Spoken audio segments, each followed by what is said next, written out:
भी गुनाह वो ऑटोमेटिकली मुंह से तब निकलता है जब हमारे अंदर बस जाता है या हम उसके कंट्रोल में चले जाते हैं। तो ये जो 40 साल जो इन्होंने बियाबान के अंदर गुजारे हैं या ये मिस्र गुलामी में इन्होंने गुजारे हैं, ये तकरीबन 450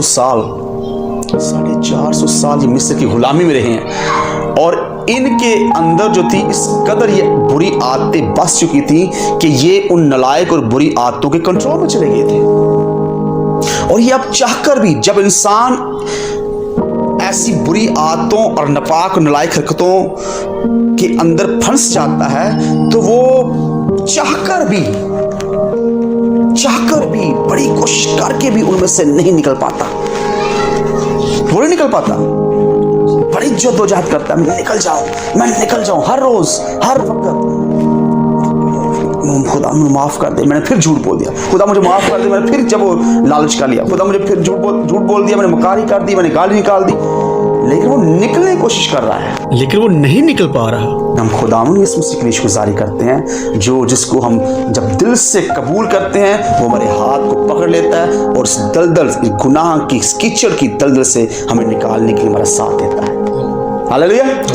हम बहुत सी चीजें, बहुत से गुनाह हमारी जिंदगी के अंदर ऐसे बसे हुए हैं जिनसे हम अकेले कोशिश करके नहीं निकल सकते। उसके लिए हमें एक ऐसी पावर की जरूरत है जो हमारे अंदर आकर हमें उससे निकाले, और वो पावर रूहुल कुद्दस की बात है। Hallelujah, hallelujah.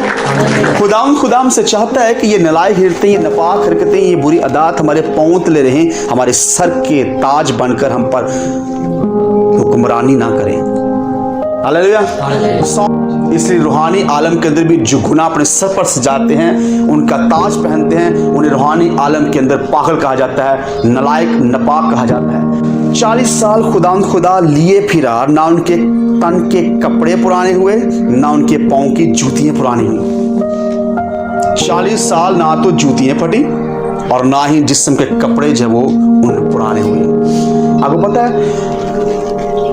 तब खुदा हमसे बात करता है जब हम खुदा के लिए अपने रूहानी ख्वाहिश को या उसकी तलब को या उसकी तड़प को अपने अंदर पैदा करते हैं। खुदा तब हमसे बात करता है जब हम उसके लिए तड़पते हैं, वरना किसी से बात करता।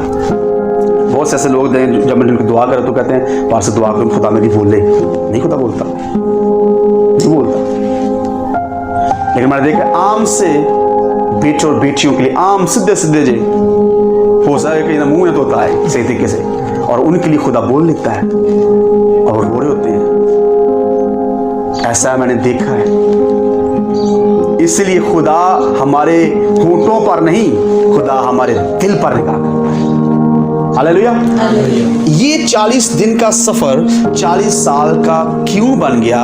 इसलिए क्योंकि उनके अंदर नालायक हरकतें और नापाकी और उनके अंदर गलीस उनकी सोचें थी। इसलिए खुदा उनसे नफरत करता था और खुदा नहीं चाहता था कि वो वादे की सरजमीन में दाखिल हो जाएं।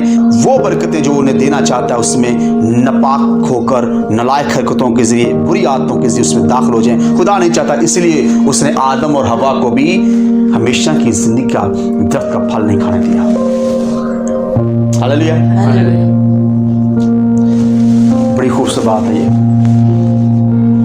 अब हम जिंदगी के दरख्त के फल में से खाते हैं। जिस्मानी तौर पर तो हम मरेंगे, लेकिन रूहानी तौर पर हमेशा जिंदा रहेंगे। और आपको पता है अब जिंदगी के दरख्त का फल कौन है? वो है हमारा खुदा। हालेलुया।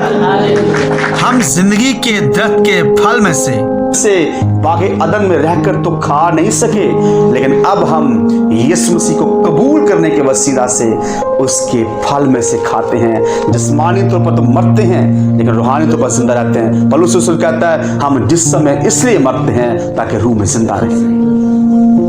इसलिए हमने हमेशा इस बात को याद रखना है कि अगर हमारा सफर लंबा हो रहा है, खींचा जा रहा है, तो मत घबराएं। और ज्यादा खुदा के हुजूर आजिज़ हो जाए, और ज्यादा कामिल हो जाए, और ज्यादा हलीम हो जाए, और ज्यादा फरोतन हो जाए, और ज्यादा मोहब्बत से भर जाए।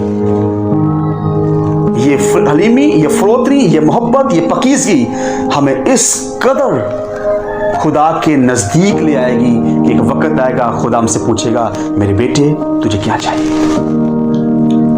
हालेलुया। इसलिए यीशु मसीह ने उससे कहा, नहीं होता नहीं होता नहीं होता, मेरे पास आ जाओ।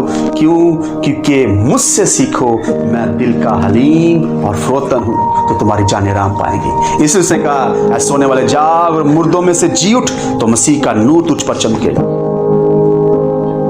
हम जब अपने आप को कामिल कर लेते हैं तो बाइबल कहती है कामिल लोग अच्छी चीजों के वारिस होंगे। खुदावंद हमें इस कलाम पर अमल करने की तौफीक बख्शे।